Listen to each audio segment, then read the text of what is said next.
आप सभी को मेरा नमस्कार। मेरा नाम है अभिषेक कुमार है। स्वागत है आपका मैथ्स मीनिया पे। तो इंटेंस मैथ रिवीजन में आप सभी का स्वागत है। ठीक है। और ये जो क्लासेस चल रही हैं ये आपका एसएससी सीजीएल प्री के लिए तो इंपॉर्टेंट है ही, साथ में आपका मेंस के लिए भी बहुत ही ज़्यादा इंपॉर्टेंट है। और जब मैं बोलता हूँ मेंस के लिए इंपॉर्टेंट है तो मैं मजाक नहीं करता, मैं सीरियसली बोलता हूँ। ठीक है, तो आप सीरियसली लो इस बात को। दूसरी बात, बहुत सारे बच्चों की क्वेरी ये आ रही थी कि सर आप मेंस का कब से स्टार्ट करोगे। ठीक है, बहुत सारे बच्चे ये भी कह रहे थे कि सर आप मेंस का स्टार्ट करोगे या मैं कहीं कोर्स परचेज कर लूँ। तो आपको कोर्स परचेज करना है या नहीं करना है ये आप जानो, उसमें मैं आपको कुछ नहीं बता सकता। मैं अपना बता दे रहा हूँ कि हम जो मेंस का मैंने आपको बताया था कि प्री के बाद स्टार्ट करेंगे, लेकिन मैं सोच रहा हूँ कि प्री के पहले भी कुछ काम कर लिया जाए। सबसे पहले मैं आपको ये क्लियर कर दूं कि जो चीज़ें मैंने पढ़ा रखी हैं, जो भी चैप्टर्स, वह आपका प्री मेंस दोनों के ही लेवल का है। और आपको नहीं पता होगा तो मैं आपको बता दूं कि जो प्री और मेंस का लेवल है वो सेम है, कुछ भी उसमें लेवल अप डाउन नहीं है। ठीक है, बस मेंस में और प्री में ये फर्क है कि मेंस में कुछ एडिशनल टॉपिक्स भी हैं। ठीक है, सेम फॉर रीजनिंग कुछ एडिशनल टॉपिक्स हैं।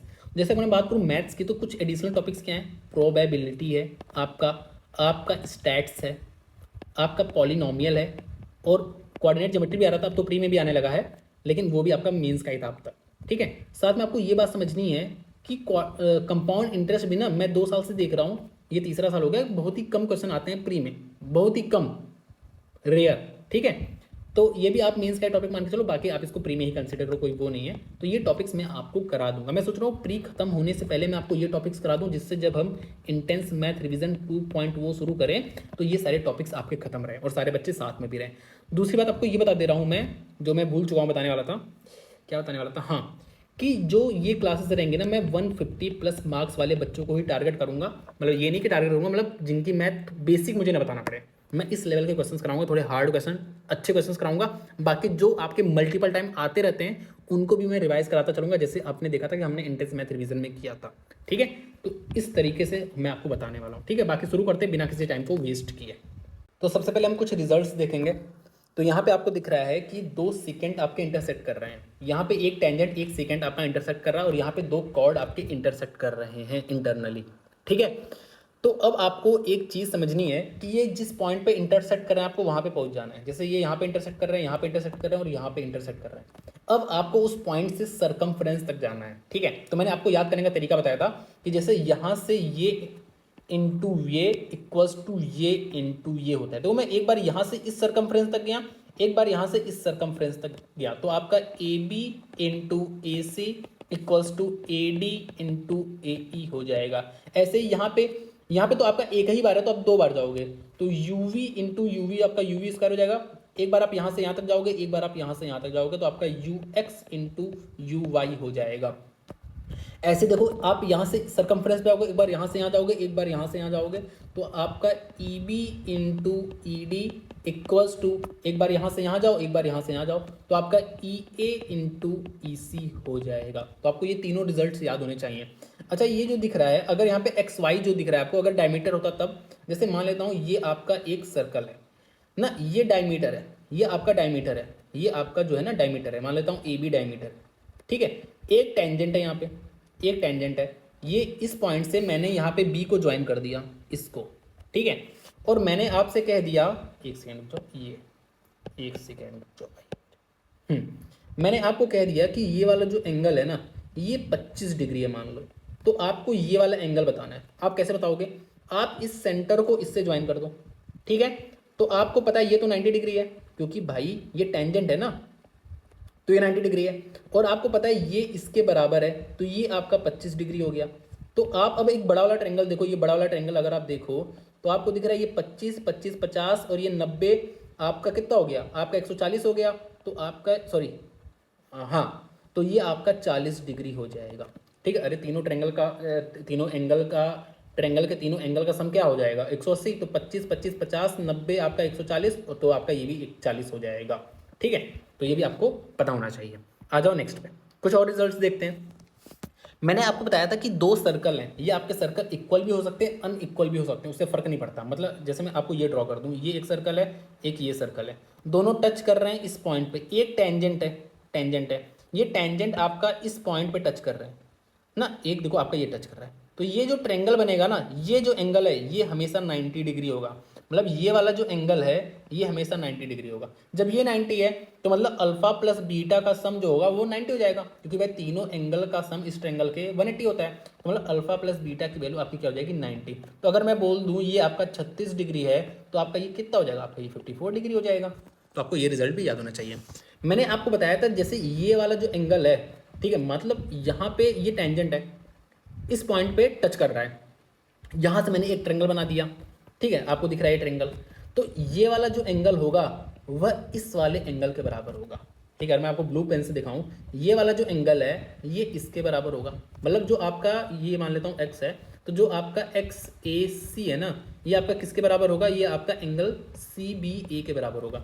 ऐसे ही जो ये वाला एंगल है, ठीक है, मैं आपको ब्लैक कलर से दिखाता हूँ, जो ये वाला एंगल है वह आपका इस वाले एंगल के बराबर होगा। मतलब एक्स की वैल्यू क्या हो जाएगी, एक्स की वैल्यू आपकी सिंपली 45 डिग्री हो जाएगी।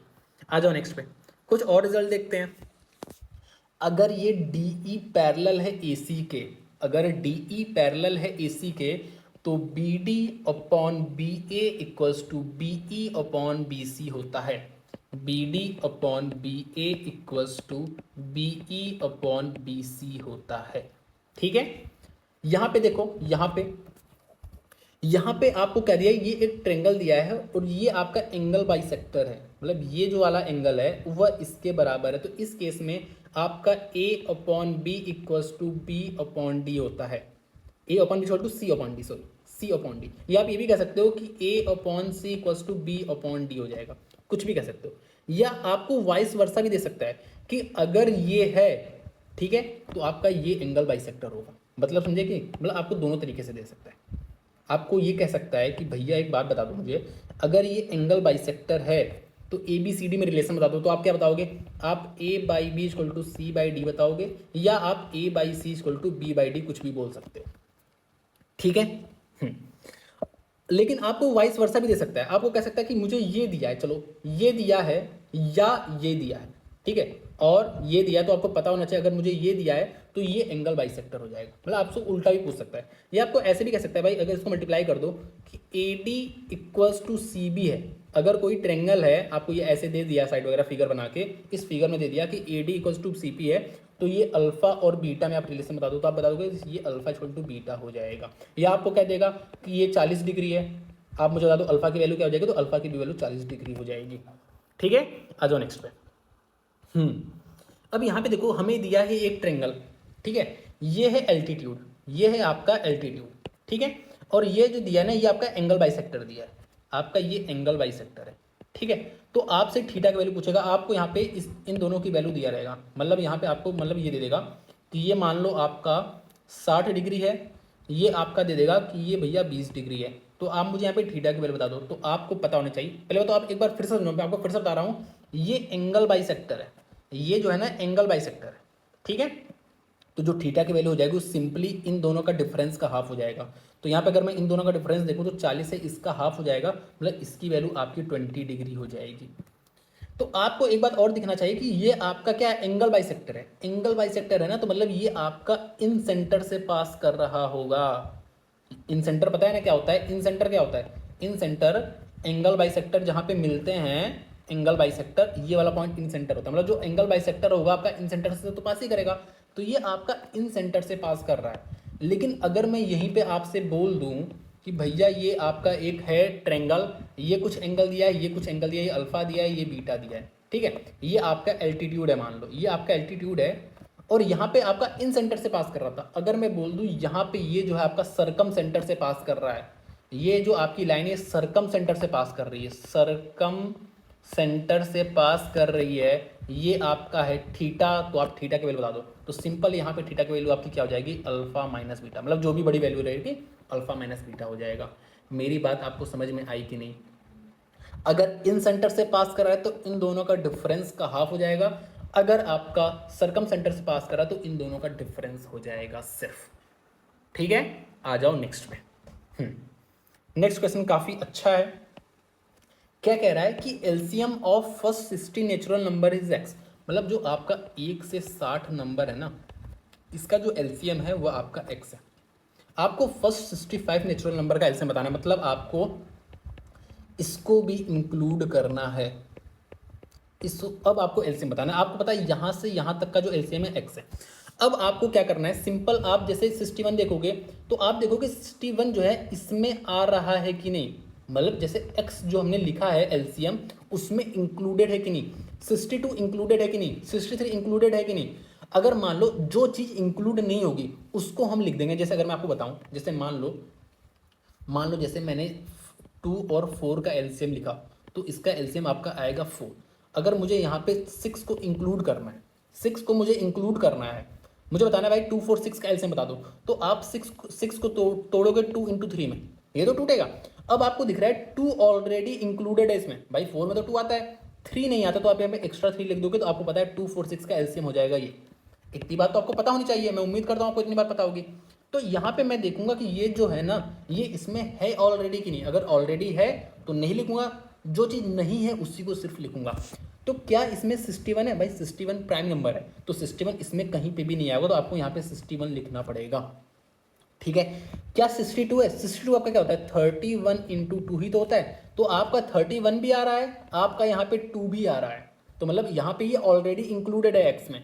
63 क्या होता है, 63 होता है आपका 21 इंटू 3, तो 21 भी इसमें आ रहा है, आपका 3 भी आ रहा है, मतलब ये ऑलरेडी इंक्लूडेड है।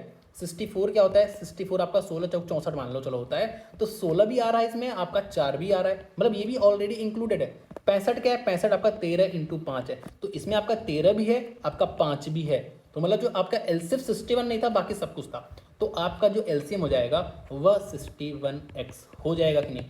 ठीक है, अब बताओ ये क्वेश्चन मेंस में आ सकता है कि नहीं, आ सकता है कि नहीं, प्री में आ सकता है कि नहीं, बिल्कुल आ सकता है। इस वजह से मैं कह रहा हूँ कि क्लासेस आपके मेंस के लिए भी इंपॉर्टेंट है, आप लोग मजाक में नहीं रहे हो। आ जाओ नेक्स्ट पे। नेक्स्ट देखो, आपसे कह रहा है which of the following numbers will completely divide इसको, तो इसको कौन सा नंबर ऐसा है जो कंप्लीटली डिवाइड कर देगा। तो ऐसे केस में ना आप मैक्सिमम कॉमन लिया करो। जैसे अगर मैं यहाँ पे 7 की पावर 81 कॉमन ले लूँ तो आपका 1 + 7 + 49 बच जाएगा कि नहीं, मतलब 7 का स्क्वायर बच जाएगा। तो आपको दिख रहा है ये आपका 7 की पावर 81 इंटू 57 आ रहा है, तो 57 तो आपको दिया नहीं है, तो फिर आप एक कम कॉमन लो, मतलब आप 7 की पावर 80 ही कॉमन लो, तो आपका यहाँ पे 7 का स्क्वायर 7 की पावर क्यूब बच जाएगा कि नहीं। तो आपका ये क्या है, आपका 343 + 49 + 7 ही तो है, तो 9 7 16 3 19 हाथ लगा 1, आपका 9 यहाँ पे 3, तो आपका ये 7 की पावर 80 इंटू 399 है, तो आपको दिख रहा है 399 इसको कंप्लीटली डिवाइड कर देगा, तो आपका ए वाला ऑप्शन करेक्ट हो जाएगा। नेक्स्ट देखो, आपसे कह रहा है if x is the remainder when 3 की पावर ये इज डिवाइडेड बाई 5, तो अब ये 3 की पावर को आप इसको क्या लिखो, 3 की पावर 2 की पावर समथिंग लिख लो, ठीक है, मतलब इसको 2 से डिवाइड करके लिखना है। तो आपका 9 की पावर क्या आ जाएगा, आपका आ जाएगा 9 की पावर यहाँ पे 2 से डिवाइड करना है ना, तो 3 0 6 4 2 आ जाएगा। इसको मैं 5 से डिवाइड करूँ तो आपका यहाँ पे दिख रहा है आपका -1 आ जाएगा, -1 की पावर ये आपकी इवन पावर है, मतलब आपका रिमाइंडर यहाँ पे 1 आ जाएगा, मतलब x की वैल्यू आपको 1 है, क्योंकि x क्या है, x आपका रिमाइंडर है, जब हम इसको 5 से डिवाइड कर रहे हैं तब x की वैल्यू 1 आ चुका है। अब हमसे क्या पूछ रहा है, हमसे क्या कह रहा है, y is the remainder when ये इज डिवाइडेड बाई 6, ठीक है, तो 4 की पावर 96 है, इसको हमें 6 से डिवाइड करना है, तो हम इसको ना क्या लिख सकते हैं, 4, आप जितना बड़ा लिख सकते हो उतना बड़ा लिख लो। जैसे यहाँ पे 4 की पावर में 24 लिख दे रहा हूँ, तो 4 की पावर 4 क्या होता है 16 का स्क्वायर, मतलब 256 की पावर मैंने यहाँ पे लिख दिया है 24, इसको मैं 6 से डिवाइड करूँगा तो रिमाइंडर कितना आएगा, आपका रिमाइंडर 4 की पावर 24 आ रहा है, तो 4 की पावर 24 को फिर से 6 से डिवाइड कर दूँ, तो आप फिर से इसको मैक्सिमम लिख दो, मतलब 4 की पावर 6 लिख दो। मैंने आपको दिखा दे रहा हूँ भाई, मैंने ये लिखा है सिंपली, ठीक है। तो आपको पता है ये तो 256 है, 256 की पावर 6, तो 256 को डिवाइड करने पे कितना आ रहा है, 4 ही तो आ रहा है, मतलब 4 की पावर 6 डिवाइड बाई 6 करना है आपको। फिर 4 की पावर 6 को आप क्या लिख सकते हो भाई, 256 इंटू 16 लिख सकते हो कि नहीं, 4 की पावर 4 इंटू 4 इसका स्क्वायर, इसको कर दो तो आपका यहाँ पे भी 4 आ रहा है रिमाइंडर, यहाँ पे भी आपका आ रहा है 4 रिमाइंडर, 4 इंटू 4 16 होता है, इसको फिर करोगे डिवाइड तो आपका रिमाइंडर 4 ही आएगा, मतलब y की वैल्यू आपकी 4 आ चुकी है। अब आपसे क्या कह रहा है 2x मतलब 2 माइनस वाई मतलब 4, तो आपका -2 आ जाएगा, तो सी वाला ऑप्शन आपका करेक्ट हो जाएगा। ठीक है, आ जाओ नेक्स्ट पे। नेक्स्ट आपसे कह रहा है कि 40 men can complete a work in 30 days, however if 10 men leave the group, how many days will the group take to complete the work. मतलब देखो 40 आदमी, देखो यहाँ पे सिर्फ मेन की बात हो रही है ना, सिर्फ मेन की बात हो रही है, तो हम सारे मेन की एफिशिएंसी 1 मान लेंगे, ठीक है। तो 40 आदमी 30 दिन तक काम करते हैं, ठीक है, मतलब इतना टोटल वर्क है। अब क्या कर रहे हैं, अगर 10 आदमी छोड़ देते हैं, मतलब 30 लोग ही काम करते हैं, मतलब अब 30 लोग काम कर रहे हैं, तो कितने दिन लगेगा, तो आपको दिख रहा है 40 दिन लगेगा, तो आपका 40 ऑप्शन करेक्ट हो जाएगा। ऐसे आपको ऐसे भी दे सकता है कि 40 आदमी 30 दिन तक 8 घंटे काम करते हैं, तो 10 आदमी कितने दिन तक 5 घंटे काम करके उस काम को कंप्लीट कर देंगे। तो इस केस में क्या लिखोगे, 40 आदमी 30 दिन और पर दिन 8 घंटा काम करते हैं, तो 10 आदमी छोड़ दे रहे हैं ना, मतलब 30 आदमी हैं, 30 आदमी 5 दिन 5 घंटे x दिन काम करते हैं, तो आप यहाँ से x की वैल्यू निकाल सकते हो। ठीक है, तो आपको कुछ भी दे सकता है। नेक्स्ट देखो आपसे क्या पूछ रहा है, नेक्स्ट आपसे कह रहा है कि n+15 each working for 9 hours a day can complete 36% of the work in 8 days. n+9% can complete the remaining work in 20 days if each of them works for 7 hour per day. तो हमें n की value बतानी है। तो आपको ये समझना है 36% जो काम है वह n+15 लोग 9 घंटे 8 दिन काम करके 36% काम करते हैं। ठीक है, और n+9 लोग जो बचा हुआ काम है, मतलब 54% काम को वह 20 दिन में 7 घंटे पर डे करके कंप्लीट करते हैं। तो हमें n की वैल्यू बतानी है। आपको एक बात समझनी है, जब भी आपको ऐसे दिया रहा है ना कि इतना काम इतने लोग कर रहे हैं, इतना काम इतने लोग कर रहे हैं, या आपसे एक तरीके से और क्वेश्चन पूछता है, वहाँ पर भी सेम तरीका हम लगाएंगे, जो मैं आपको तरीका बताऊंगा। आपको कहता है कि m1 आदमी D1 दिन काम करते हैं T1 टाइम के लिए पर डे, तो इनको ना हम कितना रुपए देते हैं, इतना रुपए देते हैं, इनका जो वेज है, इनका जो इतना रुपए देते हैं इतना काम करने के लिए। तो आपसे पूछेगा M2 आदमी ना D2, मतलब आपसे कुछ भी पूछ सकता है, T2 दिन काम करते हैं और इनको रुपीज़ ये मिलता है, मतलब इतने लोग इतने दिन काम करते हैं इतने घंटे, तो इनको इतना रुपए देते हैं, और इतने लोग इतने दिन काम करते हैं इतने घंटे पर डे करके, तो उनको इतना रुपए देते हैं। अब आपको ना यहाँ पे कोई भी एक वैल्यू मिसिंग कर देगा, आपसे पूछ लेगा, तो आपको ये समझना है कि यहाँ पे आपको रुपए को ऊपर लिख देना है। जैसे मैं यहाँ पे ये ऊपर लिख दिया हूँ और बाकी सारी चीज़ें मुझे नीचे लिख देनी है, मतलब M1 D1 T1 और यहाँ पे M2 D2 T2 ऐसे लिख देना। मतलब पैसे को ऊपर लिख दो, बाकी सारी चीज़ें नीचे लिख दो, और यहाँ पे परसेंटेज जितना काम कर रहे हैं ये लोग उसको ऊपर लिख दो, बाकी हर चीज़ को नीचे लिख दो। ठीक है, तो जैसे अगर मैं इसको बताऊं तो आपको दिख रहा है 36% 54%, तो 36% 54% ऊपर लिख दो, बाकी हर चीज़ को नीचे लिख दो। बाकी पूरी चीज़ क्या है, n+15 यहाँ पे 9 घंटे काम करते हैं और कितने दिन तक काम करते हैं, 8 दिन तक काम करते हैं। यहाँ पे n+9 लोग हैं और कितने दिन तक काम करते हैं, 20 दिन तक 7 घंटे पर दिन। ठीक है, तो आपको ऐसे लिख देना और यहाँ से आपका n की वैल्यू आ जाएगा। और यहाँ पे अगर आपको दिया रहा था कि इतने लोग इतने दिन काम करते हैं इतने घंटे के लिए, तो उनको इतना रुपये दिया जाता है, तो कितने लोग इतने दिन काम करते हैं इतने घंटे के लिए, उनको इतना रुपये दिया जाता है। तो आपको वहाँ पे कुछ भी पूछ सकता है ना, तो आपको रुपये को ऊपर लिख देना, बाकी सारी चीज़ें नीचे लिख देनी है। यहाँ पे आपको काम को ऊपर लिख देना, बाकी सारी चीज़ें आपको नीचे लिख देनी है। तो मेरे ख्याल से अब आप इसको सॉल्व कर सकते हो, आप खुद से इसको सॉल्व कर लेना। ठीक है, आपकी वैल्यू आ जाएगी। हाँ, ये क्वेश्चन आज हम 4th टाइम कर रहे हैं। पहली बार मैंने आपको ट्रिग्नोमेट्री में कराया था, फिर हमने ट्रिग्नोमेट्री रिवीजन में किया, फिर हमने कंप्लीट जो एडवांस मैथ का रिवीजन किया था 7 घंटे के, मतलब कंपाइल्ड वीडियो हुई थी, उसमें भी हमने किया था। आज हम इसको 4थी बार करने जा रहे हैं। ठीक है, हाँ, तो आपको कैसे करना है, देखो आपको वैसे थोड़े बहुत शॉर्ट ट्रिक्स भी बताए जा रहे हैं, लेकिन वो तरीका आपका फेल हो जाएगा, हर जगह आपका नहीं लगेगा। जैसे अगर मैं इसकी जगह कर दूँ, यहाँ पे मानो मैं आपको ऐसे दे दूँ, ठीक है,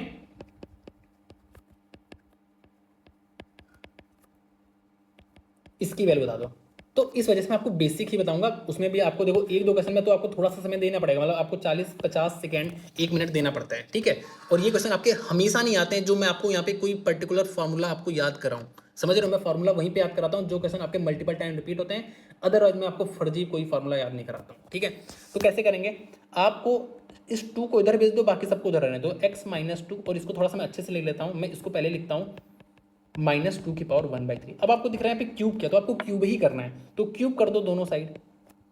जब आप क्यूब करोगे तो आपका ये a³ - b³ -3ab, यहाँ पे 6x लिख दे रहा हूँ डायरेक्ट। ठीक है, और a - b। ठीक है, आपका यहाँ पे क्या हो जाएगा, a³ मतलब आपका यहाँ पे a³ करूँगा तो आपका 4 आ जाएगा, और b³ करूँगा -b³ करूँगा तो आपका 2 आ जाएगा, और -3ab।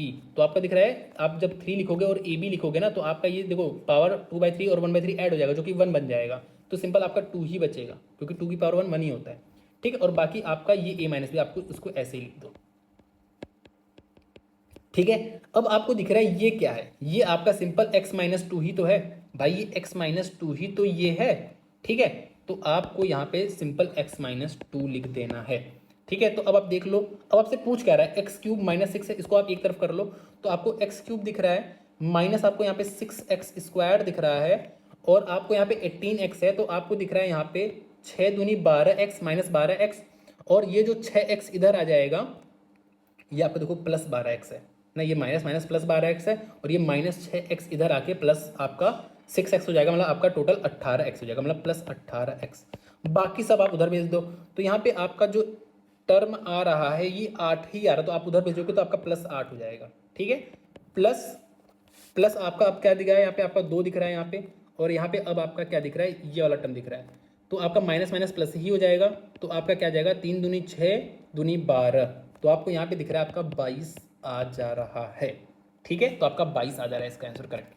अगर मैं यहीं पे आपको क्वेश्चन थोड़ा सा चेंज कर देता, मान लो यहाँ पे मैं इसकी वैल्यू ना पूछ के आपको किसकी वैल्यू पूछता, आपको मैं पूछता यहाँ पे कि भैया एक काम करो ना, तुम 2x³ minus 12x square plus 36x plus 54 की वैल्यू बता दो, मैं आपसे ये पूछ सकता था डायरेक्ट इसके बाद।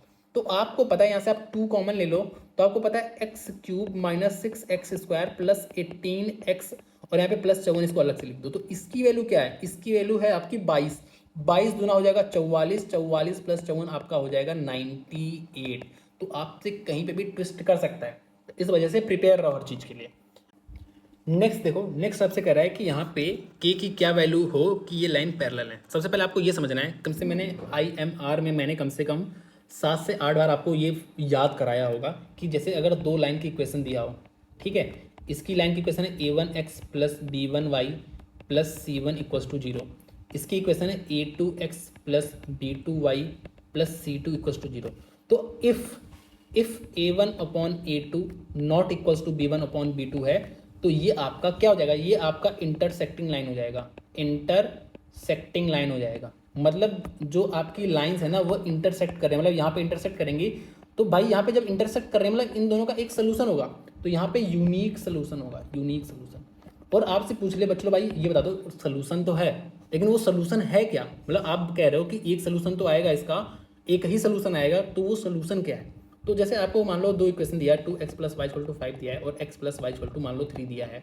ठीक है, तो आपको अगर ये इक्वेशन दिया है तो आपको पता है जब आप इसको करोगे यहाँ पे तो आपका ये इंटरसेक्टिंग लाइन आएगा, मतलब यूनिक सोल्यूशन। और वह सोल्यूशन क्या है, तो आप 2 लाइन की इक्वेशन, 2 इक्वेशन को सॉल्व करना जानते हो कि नहीं भाई, आप इन दोनों इक्वेशन को सॉल्व कर लेना, तो आपका x की वैल्यू आएगा, कुछ मान लेता हूँ x की वैल्यू x1 आ जाएगा, y की वैल्यू y1 आ जाएगा, तो ये x1, y1 जो है ना यही आपका यूनिक सोल्यूशन है। ठीक है, तो मतलब वो 2 लाइन जिस कोऑर्डिनेट पे इंटरसेक्ट करेगी ये वही कोऑर्डिनेट है, मतलब ये वही x1 y1 ये वाला कोऑर्डिनेट है, ये जहाँ पे ये इंटरसेक्ट कर रही है। ठीक है, अगर a1 upon a2 equals to b1 upon b2 not equals to c1 upon c2 है, तो ये आपका पैरेलल लाइन है, पैरेलल लाइंस। और 2 लाइन अगर पैरेलल हैं, आप देखो ना 2 लाइन अगर पैरेलल हैं तो ये कहीं पे भी इंटरसेक्ट नहीं करेंगे, मतलब इनका कोई भी सोल्यूशन नहीं है, मतलब नो सोल्यूशन। और अगर a1 upon a2 equals to b1 upon b2 equals to c1 upon c2 है, तो ये आपका क्या है, ये आपका है को इंसिडेंट लाइन, को इंसिडेंट लाइन, मतलब समझ रहे हो दोनों लाइन एक दूसरे के ऊपर ओवरलैप कर रही है, मतलब एक ही लाइन की इक्वेशन आपको दिया है, ये समझ लो एक ही लाइन की इक्वेशन दिया, तो यहाँ पे आपके इनफाइनाइट सोल्यूशन होंगे, क्योंकि ये भी पॉइंट पे दोनों पे भाई, ये पॉइंट दोनों लाइन पे, ये भी पॉइंट दोनों लाइन पे, ये भी पॉइंट दोनों लाइन पे, ये भी पॉइंट दोनों लाइन है, तो यहाँ पे इनफाइनाइट सोल्यूशन होगा, इनफाइनाइट सोल्यूशन। अब आपसे ये भी पूछ सकता है कि भाई ये 2 लाइन में पैरेलल दे दें, पहली बात तो अगर 2 लाइन पैरेलल है ना तो उनकी इक्वेशन कैसे दिखेगी, उनकी इक्वेशन कुछ ऐसे दिखेगी, ax प्लस बी वाई और प्लस c1 इक्वल्स टू 0 और ax plus b y plus c2 equals to 0, क्योंकि यहाँ पे आपका a1 अपॉन ये करोगे ना तो बराबर आ जाएगा, तो इसकी 2 अगर पैरेलल है ना तो उनकी इक्वेशन ऐसे ही दिखेगी। नहीं दिख रही तो आप एक को डिवाइड कर दोगे, मान लो आपको दे सकता है कि भाई x plus y equal to दिया है 5 और 2x plus 2y equals to दिया है आपका 7 दिया है, तो इसको 2 से डिवाइड कर दो तो आपका क्या जाएगा x plus y equal to 7/2 आ जाएगा। ठीक है, तो मतलब आपका ये ऐसे ही दिखेगा, इनके कोफिशिएंट x का कोफिशिएंट x के बराबर होगा, y का कोफिशिएंट दोनों में बराबर होगा। ठीक है, अदरवाइज बना लेना। तो आपसे पूछेगा भाई ये दोनों लाइन पैरेलल है तो इसके बीच की डिस्टेंस बता दो आप, तो आप क्या करोगे, आप जो distance between two parallel lines होता है वह C1 minus C2 upon root of a square plus b square होता है। ए बी क्या है, ए आपका एक्स का कोफिशिएंट है, बी आपका वाई का कोफिशिएंट है। यहाँ पे A1 A2 क्या है, ये आपके एक्स के कोफिशिएंट है, ये आपका वाई के कोफिशिएंट है, और सी आपका क्या है, कॉन्स्टेंट है, यहाँ पे C2 है। ठीक है, तो अब भाई इस पे आ जाओ क्वेश्चन पे, ये सब तो चीज़ें हमने देख ली। ठीक है, अब क्वेश्चन क्या कह रहा है कि ये लाइन पैरेलल है, जब ये लाइन पैरेलल है तो आपका क्या होगा, A1 upon A2 equals to B1 upon B2 not equals to C1 upon C2। तो आपको इससे मतलब नहीं होता है, आप इसको करोगे तो भी आपका आंसर आ जाएगा। तो A1 A2 क्या है, ये आपके x के कोफिशिएंट्स है, मतलब x के कोफिशिएंट 5 है यहाँ पे और यहाँ पे k प्लस 1 है, तो 5 upon k plus 1 equals to B1 upon B2। B1 क्या है, ये y के कोफिशिएंट है, मतलब k/4। तो आप यहाँ पे देख लो, ऑप्शन से देख लो, तो यहाँ पे आपका 5/5 आ रहा है। अगर मैं 4 की वैल्यू डाल दूँ तो यहाँ पे 5/5 आ रहा है, यहाँ पे आपका 4/4 आ रहा है, मतलब आपका ये ए वाला ही आंसर करेक्ट हो जाएगा।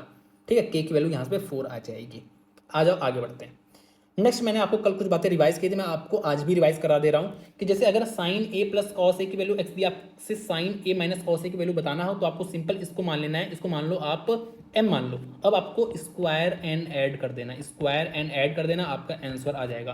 ठीक है, जैसे अगर मैं यहाँ पे स्क्वायर और ऐड करूँ तो आपको दिख रहा है यहाँ पे आपका साइन स्क्वायर है प्लस कॉस स्क्वायर है plus 2 sign A cos A आएगा, और यहाँ पे आपका साइन स्क्वायर है प्लस कॉस स्क्वायर है minus 2 sign A cos A आएगा। तो जब आप ऐड करो तो plus 2 sign A cos A minus 2 sign A cos A चला जाएगा, और आपका बचेगा क्या, यहाँ पे sine square plus cos square बचा है, यहाँ पे भी sine square plus cos square बचा है, जो कि 1 होता है भाई, एस स्क्वायर प्लस सी स्क्वायर 1 होता है, यहाँ पे भी एस स्क्वायर प्लस सी स्क्वायर 1 होता है, मतलब आपका 2 बच जाएगा इक्वल्स टू इधर एक्स स्क्वायर है इधर एम स्क्वायर है। तो आपको m की वैल्यू बताना है ना, आपको इसकी वैल्यू बताना है, इसकी वैल्यू m है, तो आपको m की वैल्यू बताना है, तो आपका क्या जाएगा 2 माइनस एक्स स्क्वायर का रूट, ये आपका m की वैल्यू आ जाएगा। मैंने आपको बताया जैसे सेक a माइनस 10 5 दिया, तो आपको सेक a प्लस 10a आपका 1/5 हो जाएगा। इसको ऐड कर दो, तो इसको ऐड कर दोगे तो आपको सेक a की वैल्यू आ जाएगा क्या, सेक a की वैल्यू आपका आ जाएगा 1/2, क्योंकि यहाँ पे 2 आ रहा है ना, 2s आ रहा है ना, तो यहाँ पे आपका डिवाइड हो जाएगा, इधर भेज दो तो डिवाइड हो जाएगा 5 प्लस 1/5। अब आपको सेक a की वैल्यू पता है तो आप साइन a कॉस a किसी की वैल्यू बता सकते हो ट्रायंगल बना के। ऐसे ही सेम ये भी है, अगर आपको कॉसेक ए प्लस कॉट एक 60 दिया तो आपको पता है cosec a minus cot a जो आ जाएगा वो 1/7 आ जाएगा। दोनों को ऐड कर दो तो आपका 2 कॉसेक है, 2 कॉसेक है, तो जो 2 यहाँ पे 2 आ रहा है इसको आप इधर भेज दो तो आपका 1/2 और 7 प्लस 1/7। तो अगर आपको कॉसेक ए बचा है पता है तो आप ट्रायंगल बना के कुछ भी tan ए सेक ए कुछ भी बता सकते हो। ठीक है, तो ये तरीका आपको पता होना चाहिए, मैं आपको रिवाइज करा दे रहा हूँ, कल मैंने बताया था। हाँ, ये भी हम रिवाइज कर चुके हैं। इन रेडियस सर्कम रेडियस, ठीक है, इन रेडियस मैंने आपको 3 फॉर्मूला बताया था, 3 तरीके का बताया था। जैसे अगर यूनिवर्सल है, मतलब कोई भी ट्रायंगल दे दें, यूनिवर्सल फार्मूला है, क्या था, मैंने आपको 2 फार्मूला बताया था। एक होता है ABC/4A, ए मतलब एरिया है, मैं आपको वो बना देता हूँ, डेल्टा बना देता हूँ। ठीक है, 4 एरिया, ये आपको एरिया अपॉन एस, एस आपका सेमी पीरियमीटर है, तो जिसमें 4 आता है वो आपका सर्कम रेडियस मतलब कैपिटल है, जिसमें आपका नहीं आता वो आपका ये। अगर इक्विलेटर ट्रायंगल है, इक्विलेटरल, तो आपको मैंने 2 फार्मूला याद कराया था, a/√3 और a/2√3। तो आपको पता है सर्कम रेडियस बड़ा होता है, इन रेडियस छोटा होता है, तो यहाँ पे बड़ी वैल्यू ये है तो आपका ये कैपिटल आर हो जाएगा, ये आपका स्मॉल आर हो जाएगा। अगर राइट एंगल ट्रायंगल है, राइट एंगल, तो इस केस में आपका क्या हो जाता है p plus B minus h/2, ये परपेंडिकुलर है बेस है माइनस, ये आपका हाइपोटेन्यूस है। और अगर आपका capital R circum radius hypotenuse का जस्ट हाफ हो जाता है। अब आप एक बार हम ये समझ लेते हैं कि इन रेडियस सर्कम रेडियस है क्या। ठीक है, तो भाई जैसे कोई ट्रायंगल है, कोई भी ट्रायंगल है, अगर इस ट्रायंगल के मैं अंदर सर्कल ड्रॉ कर दूं तो इस सर्कल का जो सेंटर है वह आपका इन सेंटर है, या ये जो रेडियस है इस सर्कल का ये आपका इन रेडियस है। अगर मैं इस तीनों वर्टेक्स से पास होते हुए एक सर्कल बना दूं, और आपको पता है कि ट्रायंगल का, ठीक है, आपको एक बात और पता है, चलो ठीक है, अभी मैं बता दे रहा हूं, तो इस सर्कल का जो सेंटर है वह आपका सर्कम सेंटर होता है, ये आपका इन सेंटर है। ठीक है, इन सेंटर, ये जो रेडियस है इन रेडियस है, ये आपका सर्कम सेंटर होता है, सर्कम सेंटर। और इस सर्कल का जो रेडियस है, यही तो रेडियस है, ये आपका सर्कम रेडियस होता है। ये बात आपको पता होनी चाहिए। मैं आपको ये बताने वाला था एक बात और, कि भूल गया यार, उसी को बता देना चाहता। हाँ हाँ, याद आ गया। तो यहाँ से मैं आपको 2-3 बातें बता दे रहा हूँ। चलो, तो मैंने आपको फिर भूल गया क्या बताने वाला था, क्या बताने वाला था यार। हाँ, मैं आपको ये बताने वाला था कि ट्रायंगल के तीनों वर्टेक्स से आपका एक यूनिक सर्कल ही पास होता है। मतलब आप ये भी कह सकते हो कि अगर कोई 3 पॉइंट है, अगर वो 3 पॉइंट ट्रायंगल बनाता है, ट्रायंगल तब बनाएगा जब वो कोलीनियर नहीं होगा। अगर ये तीनों पॉइंट कोलीनियर है ना, इस केस में आपका ट्रेंगल नहीं बनेगा, ना ही आपका सर्कल पास होगा तीनों से। लेकिन अगर आपका ट्रेंगल बना रहा है तो इससे एक यूनिक सर्कल पास होता है। ठीक है, ये पहली बात बताने वाला था मैं आपको। दूसरी बात मैं आपको क्या बताने वाला था कि अगर एक्यूट एंगल है, जैसे यहाँ पे आपका सेंटर ये है ना, तो अगर एक्यूट एंगल है तो जो सरकम सेंटर होगा वह इस ट्रेंगल के अंदर ही होगा। जैसे ये ट्रेंगल है ना और इसका सरकम सेंटर यहाँ पे है, तो ये इस ट्रेंगल के अंदर ही तो दिख रहा है। तो एक्यूट एंगल के लिए जो सरकम सेंटर होता है वो इनसाइड होता है, इनसाइड। ठीक है, अगर राइट एंगल ट्रायंगल की बात करो तो इसका जो सरकम सेंटर होता है वह इसके हाइपोटेन्यूज के मिड पॉइंट पे होता है, ये इसका सरकम सेंटर होता है। ठीक है, तो हाइपोटेन्यूज के मिड पॉइंट पे होगा उसका सरकम सेंटर। और अगर आपका ऑब्ट्यूज एंगल ट्रायंगल है तो इस केस में आपका आउटसाइड होता है सरकम सेंटर, आउटसाइड। जैसे मान लो अगर ये है ना, ये, अरे यार मैं क्या बना दिया, जैसे मान लो आपका ये है तो इसका जो सरकम सेंटर होगा यहाँ पे कहीं होगा। तो आपको ये भी बात याद होनी चाहिए। ठीक है, आ जाओ, वैसे बहुत सारी बातें बता सकता हूँ लेकिन छोड़ो हटाओ, यहाँ पे आ जाओ नेक्स्ट पे। नेक्स्ट आपको दिया है कुछ, यहाँ पे ऐसा कुछ दिया है और आपको बताना है कि इसकी वैल्यू क्या होगी। ठीक है, तो आपको पहली बात तो एक चीज़ दिख रहा होगा यहाँ पे, देखो क्यूब किया। पहले बात तो आप 5/2 कॉमन ले लो, 5/2 आपने कॉमन ले लिया है। ठीक है, तो आपको मतलब 5/2 कॉमन आ चुका है और आपको अंदर ये 5/2 अब नहीं दिख रहा। ठीक है, अब आपको दिख रहा है यहाँ पे a³ + b³ + c³ किया है और आपको ये भी दिख रहा है कि a + b, a क्या है, a आपका ये पूरा है ना, आप इसको capital A capital B capital C मान लो, ये आपका पूरा A है, ये आपका पूरा B है, ये आपका पूरा C। और आपको दिख रहा है a + b + c जो है आपका 0 है। जब भी a + b + c आपका 0 हो जाता है तो आपको पता है a³ + b³ + c³ आपका क्या हो जाता है 3abc। तो आपका ये क्या हो जाएगा, ये आपका, मैं आपको फिर से इरेज करके बता दे रहा हूँ। तो आपने 5/2 कॉमन ले लिया है बाहर और अब आपका 3abc बचा है। ठीक है, ऊपर तो 3a क्या है, a पूरा यही तो है। तो यहाँ पे 3a⁶ - b⁶ और यहाँ पे b⁶ - c⁶ और यहाँ पे आपका c⁶ - a⁶ बचा है 3abc। ऐसे नीचे भी a + b + c आपका क्या है 0 है, तो आपका a³ + b³ + अरे मैं आपको फिर से दिखाता हूँ भाई, देखो a³ + b³ + c³ करो तो देखो ये चला जाएगा आपका, ये चला जाएगा, ये चला जाएगा। तो a³ + b, sorry a + b + c क्या हो जा रहा है आपका 0 हो जा रहा है। तो यहाँ पे आपका 3abc बचेगा, तो 3a⁻³ - b⁻³ ऐसे ही आपका b⁻³ - c⁻³ और यहाँ पे आपका c⁻³ - a⁻³ हो जाएगा। तो आपको दिख रहा है कि ये आपका क्या है, आप इसको a² - b² की तरह देखो तो ये आपका a³ + b³ और ब्रैकेट आपका ये क्या है, मैं आपको करके बता दे रहा हूँ। जैसे ये आप देख लो, ये आपका क्या है c³ + a³ और c³ - a³ ही तो है। तो आपको दिख रहा है माइनस से वो वाला चला जाएगा, माइनस वाला पोर्सन, ये वाला पोर्सन चला जाएगा, तो आपका बचेगा क्या, आपका 5/2 ये आपका जा चुका है। तो आपका सिंपल a³ + b³ क्योंकि माइनस वाला चला जाएगा तो आपका b³ + c³ और आपका क्या बच जाएगा c³ + a³, यही आपका बच जाएगा। तो आपका यही वाला आंसर हो जाएगा। तो कौन सा है आपका आंसर, ये वाला आपका आंसर है। ठीक है, मैंने आपको बताया था कि a³ + b³ + c³ 3abc तभी होगा, दो कंडीशन में होगा, अगर आपका a + b + c = 0 है या आपका a = b = c है। इन दोनों ही केस में आपका ये वाला रिजल्ट ट्रू हो जाएगा। आ जाओ नेक्स्ट पे, इसी पे बेस हम एक क्वेश्चन भी कर लेते हैं और ये आपका आखिरी क्वेश्चन है। देखो यहाँ पे आपको पूछा है इसका क्यूब प्लस इसका क्यूब प्लस इसका क्यूब। ठीक है, तो आपको वैसे आप इसको बेसिक से भी कर सकते हो, इसमें कोई वो बड़ी बात नहीं। ठीक है, लेकिन समझ लो, आपको दिख रहा है a + b + c, c की जगह -c कर दिया है बस। ठीक है, तो आप इसको ब्रैकेट में ले लो, चलो ब्रैकेट में। अब आपको समझ में आ रहा है, अब आपको समझ में आ रहा है कि नहीं, मैंने यहाँ पे क्या कर दिया, प्लस कर दिया है और ये ब्रैकेट में 90 कर दिया है। ठीक है, तो आपको दिख रहा है a + b + c जो है वो आपका 0 आ जा रहा है।